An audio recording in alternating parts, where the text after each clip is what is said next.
Pessoal, um outro conceito que nós temos que entender em se falando do sistema cardiovascular é o que se chama de débito cardíaco. O débito cardíaco é o volume de sangue que sai do ventrículo esquerdo por minuto. Vamos tomar como média um coração que esteja batendo 70 batimentos por minuto, uma média razoável. O volume também médio de sangue que cabe dentro de uma câmara cardíaca do ventrículo esquerdo é em torno de 70 mililitros. Então, se um coração bate 70 vezes por minuto e o volume de sangue é de 70 ml, isso significa que em um período de 1 minuto, 4,9 litros de sangue irão passar pelo ventrículo esquerdo, pelo coração como um todo. Então, o volume de sangue, ou o débito cardíaco, de um paciente normal em estado de repouso em torno de 4,9 mililitros de sangue por minuto. Para que um músculo possa sobreviver, ele precisa de duas coisas. Ele precisa de nutrientes, glicose e oxigênio, e precisa de estímulo elétrico, ele precisa de carga elétrica.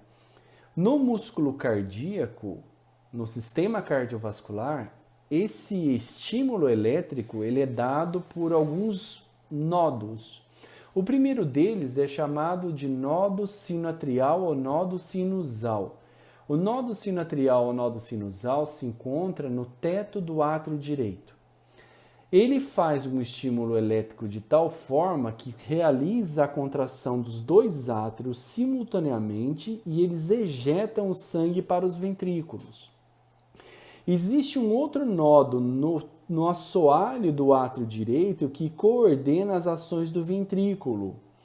Então, quando existe o estímulo da célula marca-passo do nódo sinoatrial, ele vai fazer com que o sangue ejete para o ventrículo, e essa pequena pausa do ventrículo e depois a sua respectiva contração, ele é coordenada por um outro nódo chamado nódo AV ou átrio ventricular. Então, o nódo AV ele vai fazer com que haja uma pausa, permitindo que o sangue dos átrios vão em direção aos ventrículos. A partir do nódo AV, nós vamos encontrar o que se chama de feixe de His. O feixe de His, saindo do nódo AV, ele vai se dividir em dois no septo interventricular e ali irá se distribuir juntamente com as fibras de Purkinje para todo o músculo ventricular, coordenando assim, fazendo a coordenação assim do ritmo cardíaco. Então, só para revisar, nós temos 4 estruturas relacionadas com o ritmo cardíaco. É o nódo sinoatrial, o nódo AV, o feixe de His e as fibras de Purkinje. Pessoal, eu preciso entender que há necessidade entre a coordenação da sístole atrial e diástole ventricular, e o contrário também, sístole ventricular, diástole atrial. Esses movimentos têm que ser antagônicos o tempo todo para que a circulação possa acontecer, tá? Muitas vezes o paciente pode ter um excesso de contrações ventriculares e isso é chamado de arritmia. Uma outra situação muito importante de se compreender é que existem situações em que o paciente tem o que se chama de infarto agudo do miocárdio. O infarto agudo do miocárdio nada mais é do que quando o coração ou o miocárdio ele não recebe nutrientes.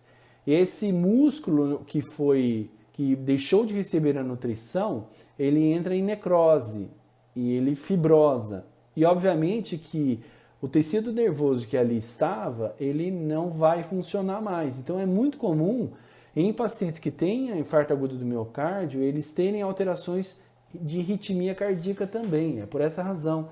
Porque nós acabamos de ver que os ramos, a partir do nódo AV, que vão em direção ao músculo miocárdio, eles participam dessa coordenação. Uma vez fibrosada, essa coordenação não acontece mais. Pessoal, tudo que nós falamos até agora a respeito da frequência cardíaca, dos ritmos cardíacos, ele pode ser lido a partir de um desenho, de uma escrita, que é chamado de eletrocardiograma. Eu vou colocar para vocês aí uma imagem de um desenho de um eletrocardiograma normal. Esse eletrocardiograma normal, ele lembra uma onda, né? Uma onda. Vocês podem perceber que ele tem uma onda menor no começo, depois uma onda mais alta e depois uma onda menor. Essa primeira ondinha, a pequenininha, ela é chamada de onda P. Depois, esse tracejadinho abaixo da onda maior se chama Q, esse mais alto se chama R e esse mais baixo, parecido com Q, se chama S. Em seguida, a pequena ondinha, novamente chamada de T. Pessoal, nós dividimos esse eletrocardiograma em 3 momentos. O primeiro momento é chamado de onda P, né? O segundo momento é chamado de complexo QRS e o terceiro momento é chamado de onda T. Tá, mas o que significa cada uma delas? Pessoal, a onda P representa a despolarização atrial, que nada mais é do que a sístole atrial ou contração atrial. O complexo QRS representa a sístole ventricular ou a despolarização ventricular ou a contração ventricular. E essa onda T nada mais é do que a repolarização ventricular, tá? Agora, você deve estar se perguntando, e a repolarização atrial, onde que está? Pessoal, a repolarização atrial, ela está escondida atrás do complexo QRS, tá? Então, isso representa o que se chama, ou isso é a leitura do que se chama de ritmo cardíaco normal. E pessoal, eu queria mostrar para vocês alguns exemplos de alteração do eletrocardiograma, tá? O primeiro deles é o chamado TV, que é ataque cardíaco ventricular. O TV, ele é representado por um espaçamento do complexo QRS. Se você olhar aí, antes agudo, né? Esse espaço ele fica mais, esse desenho ele fica mais largo, tá? O segundo exemplo, que é uma evolução, na verdade, do ataque cardíaco ventricular, que é o excesso de contrações do ventrículo, é o que se chama de fibrilação ventricular. É quando o coração, a porção ventricular do coração, ele perde a completa capacidade de fazer o bombeamento do sangue. Tá? E por fim, o que se chama de assistolia. A assistolia é a famosa parada cardíaca, né? E obviamente que o paciente aí precisa de ressuscitação imediata, tá? Massagem cardíaca ou mesmo a utilização do DEA, que é o dispositivo de ressuscitação cardíaca. E pessoal, para encerrar, a última coisa que eu gostaria de falar é a respeito do que se chama de prolapso de válvula mitral. Entre as câmaras atriais e ventriculares existem válvulas. Do lado direito a válvula tricúspide, do lado esquerdo a válvula mitral ou bicúspide. Normalmente é mais frequente que esse problema aconteça na válvula mitral ou esquerda. O que é o prolapso de válvula mitral? É quando o sangue, ao sair do átrio e ir para o ventrículo, ele sofre o que se chama de refluxo, ou seja, o sangue, ele, ao adentrar o ventrículo esquerdo, parte dele retorna para o átrio, tá? Isso se deve a uma deficiência dessa válvula mitral, tá? Muitas pessoas passam a vida com prolapso de válvula mitral e nem vão descobrir.